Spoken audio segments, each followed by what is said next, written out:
Estrada se estradë nuk do të kishte kuptim pas skandale, jo vetëm tek ne shqiptarët, por anë mban botës. Ndonjëherë ato buhen me qëllim për shkak të marketingut, por ndonjëherë ndodhen edhe në të vërtetë. Viti 2012 ishte i përmbushur me skandale. Kush me këndu nda, kush kënde la, kush kënde tradhtoi, e kush çfarë bëri me anismi përmend, shkon shumë gjatë. Më mire e shohim storën në vazhdim.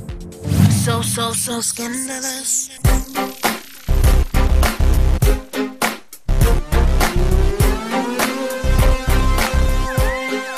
Pa dyshim se viti që lam pas nuk ishte i varfër sa i përket skandaleve në estradë. Dikush diti si t'i bëj e deri ku të arrime të tjerët sa ja dhanë vetëm fjalën skandal. Ne për ju sonte kemi mbledhur më të përfolurit sa i përket skandaleve.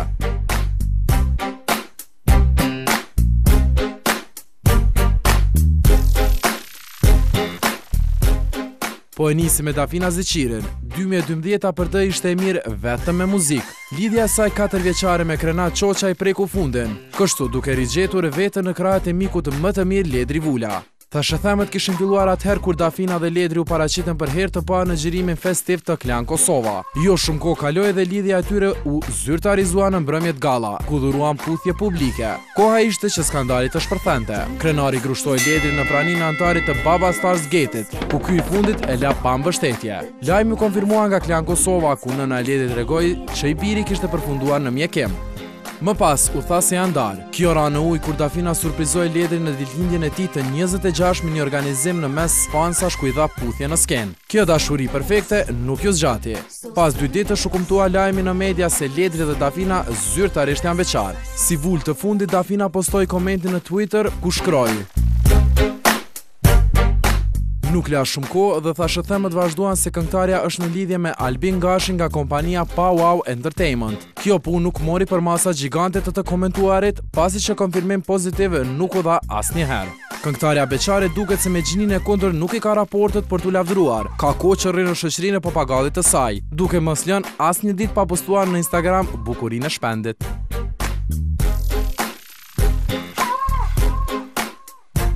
So scandalous. Për rap, artisti Noizi mes shumë skandaleve të vitit 2012, po veçojmë lidhjen e tij me modelen Edita Abazi, të cilët ishin në lidhje jo të gjatë, por shumë të komplikuar. U tha se mbeti shtatzën me reperin e më pas edhe abortoi. Kjo ishte arsyeja pse këta të dy shkatruan romancën. Noizi, që dha deklarata për media, thoshte se nuk është e vërtet asgjë thënë nga Edita. Në të kundërtën, kjo e fundit thoshte se ai është frytzues. E për fund ju këndua edhe kënga. Si përfundim, asgjë mes tyre të dyve nuk u zbulua.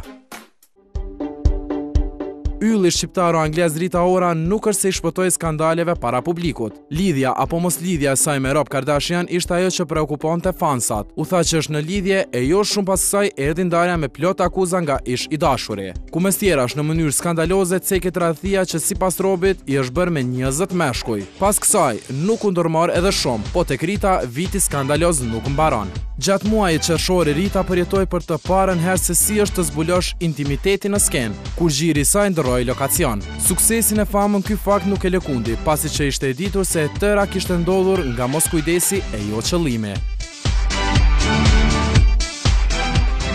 Njëri reper e tjetri R&B, po kur është fjala e Blerim Destani, skandali rikthehet. Aktori Destani ishte nismëtari një mosmarrëveshje të vogël të nisur mes 2 artistëve, pasi që ai sponsoroi klipin Ço Gyzel të MC Kreshës me emrin e kompanisë së tij. Po ndoshta pa menduar, ja çau zemrën Bleros, që përmes tweetit filloi duke thënë: "Yo bro, Niva që ishe kon sponsor i një klipit të njonit. Që shit, kujdes e nderin, ta kthen me t'keq." Tani pritej edhe kundër përgjigja e reperit. Disa njerëz urrejnë, mendoj që ata kanë humbur mendjen e tyre. Starti ishte i nxehtë, që me kohën u ftof e u harrua. Ajo, pa dyshim se ishte hiti e njëkohësisht skandali për këtë vit sa i përket çiftit muzikor. Ermal Fezullahu dhe Gena e kompozitorit Florent Boshnjaku në lidhje me grupin e Rock City. U tha se ishte kopjuar nga DJ Nardi, antar i Rock City-t. Aty shkruan se u orkestru nga Florent Boshnjaku. Ajo do të thonë që është një gabim i vogël, se orkestrimi u bë pimeje, ai do të thonë nuk orkestru, po kopju. Mbas kësaj deklarate arriti kulmi. Por mendoj se ata çunat mbase nuk e din fjalën orkestracion dhe këtu mund të jenë gatruar me diçka. Kupton Genën? Pas krejt kësaj u harrua, gjyq nuk pati, fajtor nuk u titullua asnjëri, ndoshta gjithë kjo ishte diçka sa për publicitet. Sidoqoftë, kënga vazhdon të dëgjohet.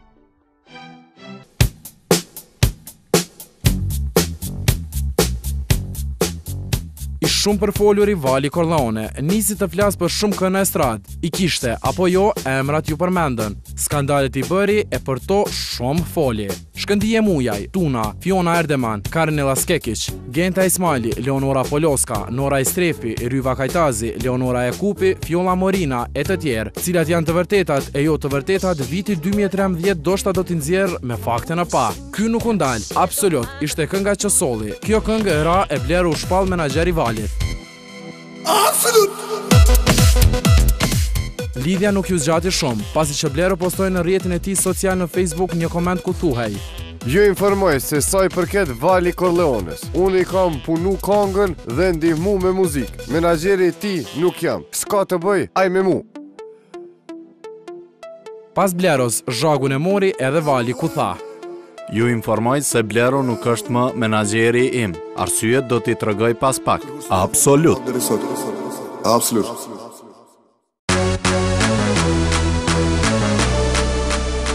Argentina Ramosaj, pas 2 vitësh bashkëjetesë e lidhje shembull për të mirë, i dha fund fejesës me biznesmenin Valion Hoti.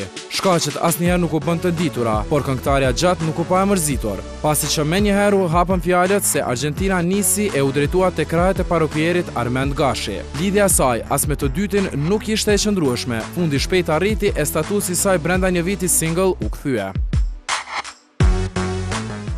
Jaba Dabadu ishte kënga e MC Kreshës dhe Rozana Radit, e cila u realizua pasi që hynë në lidhje këta të dy. Çift simpatike i dashur nga shumë kush, pasi që përshtateshin. Dashuria e madhe nga fansat ndoshta dhe ju ram sysh. Shumë nuk ju zgjati e rrugëve të tyre ju vu kufiri. Pas kësaj ndarje, Rozana u rikthye skandaloze me baladën e saj në festivalin Kënga Magjike, Ti s'ke zemër, ku tha se ishte kushtuar mashkullit të pashpirt që në këtë rast i bie repistit MC Kresha.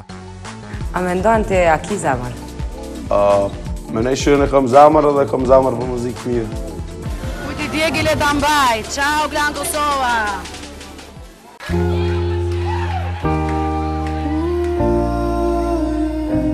Ishte data 21 shkurt e vitit 2012, kur Prokuroria e Kosovës ngriti akt akuz kundër 8 të akuzuarve, në mesin e të cilëve ishte edhe solisti i grupit Energy Band Besnik Çaka. Akuza u drejtua për keqpërdorim seksual të personave nën moshën 16 vjeçare, e cila ishte një vajzë nga Ferizaj me inicialet MH.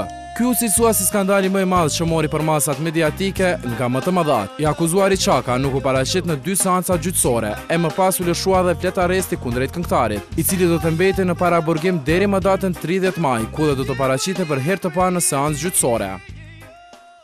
Besniku nuk e nje asnjërin prej tyre. Ky është një rast shumë specifik, se 8 persona akuzon që kanë pas marrëdhënie me një të mitur, dëmtuarën, me një periudhë shkurt kohore, po besniku nuk njihet as me ta, po as me të dëmtuarën nuk njihet. Kjo punë është shtyr për afat të pacaktuar, pasi që të gjithë të akuzuarit nuk po paraqiten vazhdimisht së bashku në seancë. Gjykata e Prishtinës konfirmoi akt akuzën sa i përket ish-ministrit të kulturës Zëvalton Beqiri, i cili kishte nënshkruar aneks kontratën me Morina Films, kryesisht aktorin e producentin Armond Morina, duke transferuar 100.000 euro si subvencione për realizimin e filmit Mysafir në Sofër. Ky film nuk u realizua asnjëherë, e sa përpara që nuk dihet se kanë mbetën, do t'ju informojnë edicionet e radhës ku dhe do të paraqiten të akuzuarit në gjyq.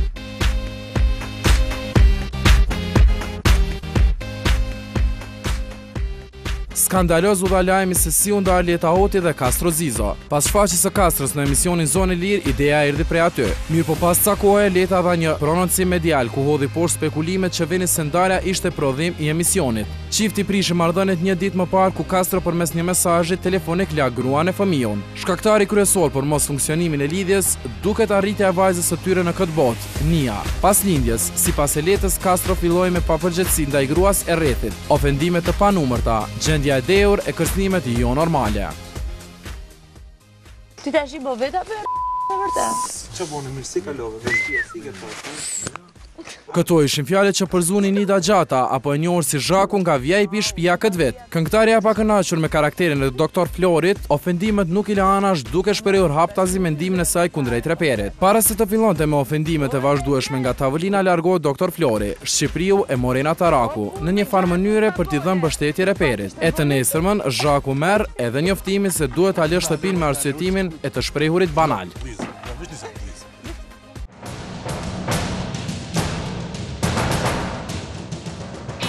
E vjedhi, se vjedhi. Këto ishin komentet më të ndëgjuara ditëve të fundit në festivalin e TVSH-s. Këto fjalë madje ngacmuan edhe këngën fituese Identitet, nga Blear Sejko dhe Adrian Lolgjuraj. Kjo këngë është akuzuar se është bazuar në ritmet dhe notat e këngës Plavi Safir, Bajaga dhe Instruktori.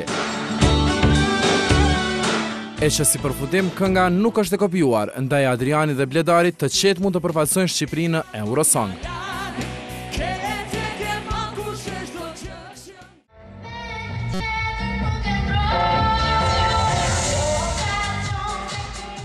TVSH-ja pra pa sherrin, paraqitjes së parë shqiptare në Eurosong Junior, vajza 11 vjeçare, Ikzidora Gjeta u paraqit me pamje provokative për një të mitur. E kjo ishte arsyeja pse në media u cilësua si skandal paraqitja e voglushës me një dekollte në natën e dytë. Kjo shtyri organizatorët që të reagojnë në lidhje me paraqitjen. Kjo ishte ndoshta edhe arsyeja pse Shqipëria u vu në vendin e fundit.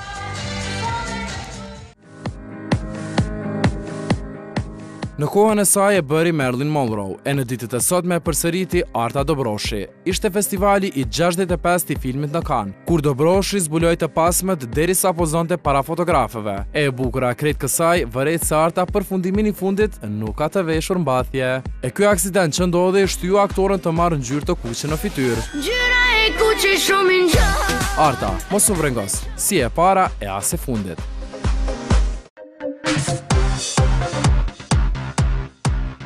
Festa elitare në G7 të Zvicrës kishte mysafir edhe modelin Angela Martini. Bukurosha shqiptare ishte prezente me një fustan të kuq me mungesë gjërësie, pasi që modelja e jashtë kornizës së fustanit kishte harruar xhirin e saj. Supermodelja këto pozime duke dhuruar puthje nuk i bëri publike në rrjetet sociale të saj. Po për këtë punë s'ka çka bëhet merak. Mediat këto janë.